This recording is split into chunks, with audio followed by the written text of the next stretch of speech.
मदन लाल जी। धन्यवाद speaker madam. Speaker madam, मेरे यहाँ कोटला मुबारकपुर में बापू पार्क एक जगह है जहाँ एशियाड 82 के गेम्स के चलते चूँकि उस क्षेत्र में सीवेज की सिस्टम नहीं थी, वहाँ एक सरकारी टॉयलेट ब्लॉक बनाया गया। 400-500 मीटर के क्षेत्र में ये टॉयलेट ब्लॉक बनाया गया था। उस समय की जरूरत थी क्योंकि लोग खुले में शौच के लिए जाते थे। आज के दिन कोटला की तस्वीर बदल गई है और जब से माननीय केजरीवाल जी की सरकार आई है, हमने कोटला मुबारकपुर के हर गली मोहल्ले में और पूरे क्षेत्र में सीवर लाइनें और पानी की लाइनें बिछाने का काम कंप्लीट कर लिया।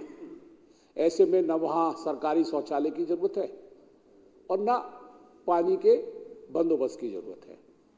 सड़क चलते लोगों की जरूरतों को 2-4 टॉयलेट के ब्लॉक्स बनने से पूरी हो सकती है।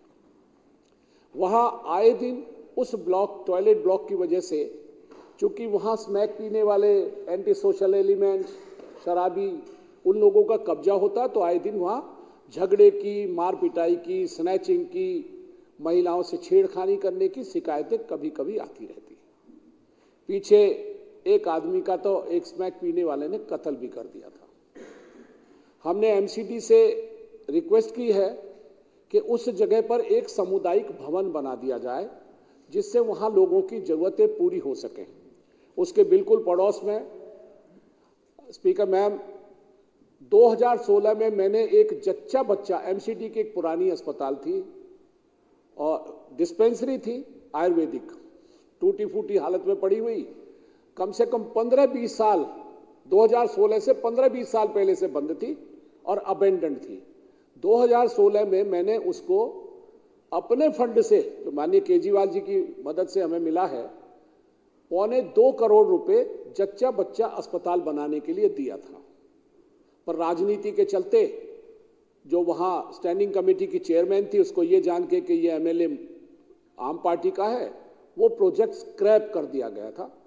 पर हमने 2016 से 2023-24 तक अब लगातार उसका पीछा करते रहे और चिट्ठी पत्री के द्वारा उसको जीवित रखा। तो अब वो अल्टीमेटली जब से हमारी मेयर साहिबा बनी है, उनके प्रयत्नों से और उनके एफर्ट्स की वजह से, उनकी इंटेलिजेंस की वजह से वो अस्पताल अब बनने के लिए तैयार होने लगा है और अगले 2-3 दिन में उसका हम उद्घाटन करेंगे। एमसीडी ने कहा है कि उस पर 1 करोड़ रुपए का लगभग खर्चा और आएगा। 26 लाख उसके एस्केलेट और कॉस्ट कर गई, तो मैंने 1,98 लाख रुपए, यानी 2 लाख कम 2 करोड़ रुपए उस प्रोजेक्ट के दे रखे हैं। वो 2 करोड़ के बाद एमसीडी 1 करोड़ और मांग रही है, हम उसे भी देने को तैयार हैं एमएलए फंड से। उसके ठीक सामने ही टॉयलेट ब्लॉक है। अब जब वहां महिलाएं 24 बेड का जच्चा बच्चा केंद्र बनेगा तो महिलाएं देर रात गए आएंगी, उनके परिवार वाले आएंगे, उनके तीमारदार आएंगे। ऐसे में वहां स्मैकियों का जो जमावड़ा रहता है और जो उस टॉयलेट ब्लॉक की जरूरत भी नहीं है। तो मैं आपके माध्यम से सरकार का ध्यान इस ओर दिलाना चाहता हूं कि वहां एक कम्युनिटी सेंटर बने और हम पैसा देने को तैयार हैं। 2 करोड़, लगभग 2 करोड़ हम ऑलरेडी दे चुके हैं, 1 करोड़ और देने के लिए तैयार हैं। मुझे उम्मीद है आपके माध्यम से मेरी बात सरकार तक और एमसीडी के उन अफसरों तक पहुंचेगी जो इसको बनवाने में हमारी मदद कर सकते हैं। धन्यवाद।